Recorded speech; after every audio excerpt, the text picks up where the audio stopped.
Fir'aun yang sombong dengan pangkat dan jabatannya sampai berani mengatakan, akulah Tuhan, kalau hidup kataku hidup, kalau mati kataku mati, katanya kan. Dihadapkan dua orang manusia di hadapan Fir'aun. Hidup kata Fir'aun, maka dia akan dibiarkan hidup. Mati kata Fir'aun, maka dia akan dipancung mati. Artinya apa? Hidup atau mati seseorang itu ada di mulut Fir'aun. Bantu itu bana.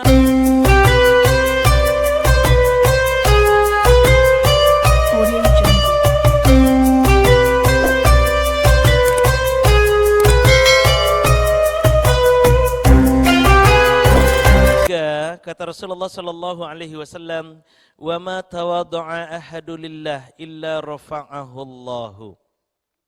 Tidak ada orang-orang yang tawadu di hadapan Allah Subhanahu wa taala kecuali Allah Subhanahu wa taala yang akan mengangkat derajatnya. Artinya orang-orang yang tawadu, orang-orang yang merendahkan dirinya, merendahkan hatinya di hadapan Allah Subhanahu wa taala dan makhluknya, Allah yang akan mengangkat derajatnya.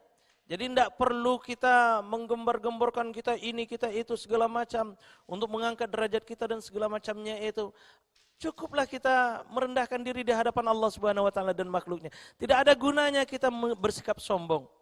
Tidak ada gunanya kita bersikap sombong. Tidak ada manfaatnya kita sombong di hadapan Allah dan makhluknya. Justru kesombongan itu akan memancing murkanya Allah Subhanahu wa taala. Kak ibu-ibu, orang-orang yang tawadhu di hadapan Allah, Allah akan angkat derajatnya.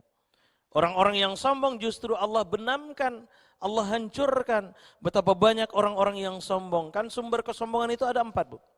Sumber kesombongan itu ada 4. Pertama, karena kelebihan harta, ziyadatul mal. Karena kelebihan harta, dia akan menjadi sombong. Banyak harta dan kekayaannya, dia akan menjadi sombong. Yang kedua, karena kelebihan pangkat dan jabatan. Hebat pangkat dan jabatannya, dia akan sombong karenanya. Yang ketiga, karena kelebihan ilmu pengetahuan. Ziyadatul ilm. Karena ilmu pengetahuan, kelebihan ilmu pengetahuan, dia akan sombong karenanya. Yang keempat, karena banyaknya amalan, justru juga akan menjebak seseorang menjadi sombong. Ibu-ibu, contoh yang terbaik barangkali apa yang dikisahkan oleh Allah Subhanahu wa taala di dalam Al-Qur'an itu. Betapa orang-orang yang sombong akan hancur dengan sendirinya. Bahkan dihancurkan oleh Allah Subhanahu wa taala. Ada orang yang sombong karena harta dan kekayaannya juga ditenggelamkan oleh Allah Subhanahu wa taala di perut bumi. Siapa itu? Qarun. Ada orang yang sombong karena pangkat dan jabatannya, bahkan sampai berani mengatakan ana rabbukumul a'la, akulah Tuhan yang paling tinggi katanya. Tapi juga dihancurkan oleh Allah Subhanahu wa taala. Dia juga mati, bahkan matinya dengan tragis, ditenggelamkan oleh Allah di lautan kan. Fir'aun berani mengatakan saya adalah Tuhanmu yang paling tinggi. Dihancurkan oleh Allah. Jadi setinggi apapun pangkat dan jabatan kita, itu tidak akan membuat kekal hidup kita. Ternyata tidak.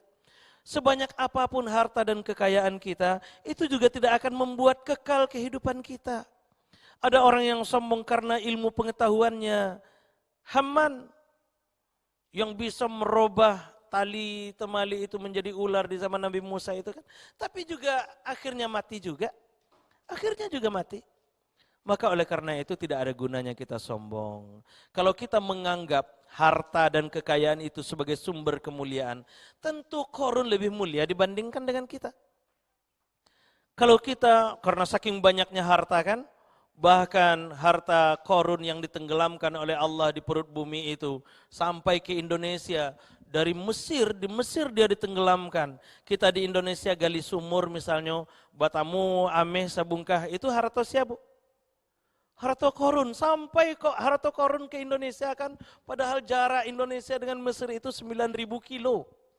9.000 kilo kan, sampai hartanya ke Indonesia, itu gambaran saking banyaknya harta Qarun itu. Tapi sebanyak apapun harta Qarun, tetap tidak membuat dia menjadi mulia di hadapan Allah. Tetap tidak membuat kekal hidupnya. Qarun juga mati, bahkan mati dengan tragis. Dia justru dihinakan oleh Allah Subhanahu wa ta'ala. Fir'aun yang sombong dengan pangkat dan jabatannya sampai berani mengatakan, akulah Tuhan, kalau hidup kataku hidup, kalau mati kataku mati, katanya kan. Dihadapkan dua orang manusia di hadapan Fir'aun. Hidup kata Fir'aun, maka dia akan dibiarkan hidup. Mati kata Fir'aun, maka dia akan dipancung mati. Artinya apa? Hidup atau mati seseorang itu ada di mulut Fir'aun. Bantu itu bana baganya Fir'aun, hebatnya Fir'aun, berkuasanya Fir'aun. Tidak ada yang bisa berkutik. Tapi akhirnya apa? Akhirnya juga ditenggelamkan oleh Allah. Artinya pangkat dan jabatan tidak membuat kita kekal. Pangkat dan jabatan itu tidak membuat hidup kita abadi. Pangkat dan jabatan itu tidak membuat kita mulia. Justru karena kesombongan kita dengan pangkat dan jabatan itu, Allah Subhanahu wa taala akan menghinakan kita. Ada orang yang sombong karena ilmunya. Ada orang yang sombong karena ilmunya. Panjang rentet gelar akademiknya, hebat tempat bersekolahnya, luar biasa tempat pendidikannya, tinggi ilmunya, tapi sombong juga tidak ada gunanya.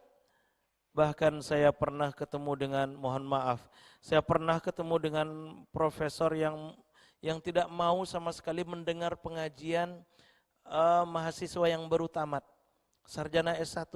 Apa katanya? Untuk aju oleh gunanya profesor komandanga pengajian. Masuk iyo, profesor lo kamandanga S1 mengaji. Ada sombong karena ilmunya. Dan contoh orang yang sombong karena ilmunya juga ditenggelamkan, juga pada akhirnya juga akan mati dan dihinakan oleh Allah Subhanahu wa taala. Ada juga orang yang sombong karena amalnya, karena amal perbuatannya. Dia merasa bahwa amalnya sangat hebat. Dia rajin bersedekah, dia rajin berinfak, dia rajin berwakaf, dia rajin puasa sunnah, dia rajin pergi ke masjid salat berjamaah, dia rajin baca Al-Quran, dia rajin puasa sunnah. Ditengok saudaranya, tetangganya yang tidak pernah mengaji terdengar olehnya, yang tidak pernah terlihat puasa sunnah, yang tidak pernah terlihat pergi ke masjid, yang tidak pernah terlihat berinfak, bersedekah. Dia sombong lalu menganggap tetangganya itu lebih rendah dibandingnya. Ternyata itu justru kesombongan itulah yang akan menghancurkan kita.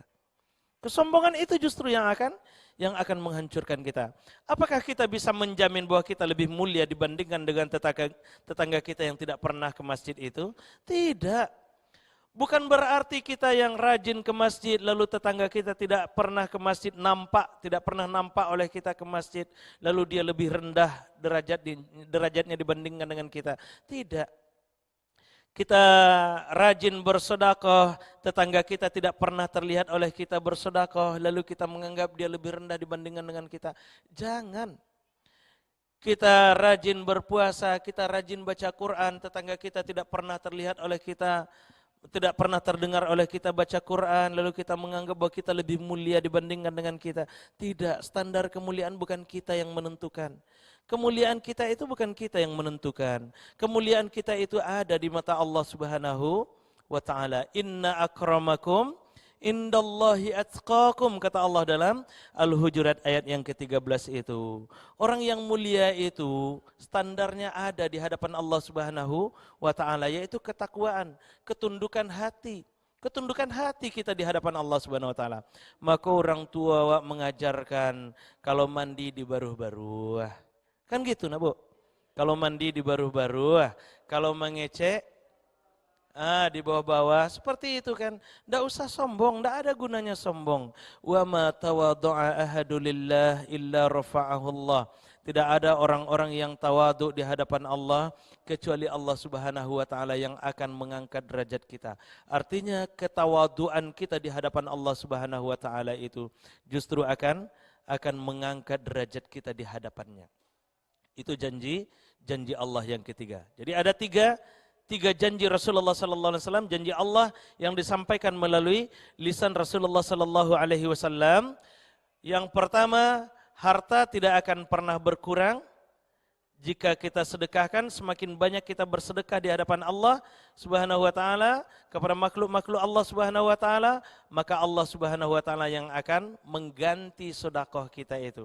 Allah Subhanahu wa taala yang akan memberikan rezeki, karena sedekah itu sebagai umpan pemancing rezeki bagi kita. Pertama. Yang kedua, janji Rasulullah sallallahu alaihi wasallam, "Ma zadallahu 'abdan bi'afwin illa izza."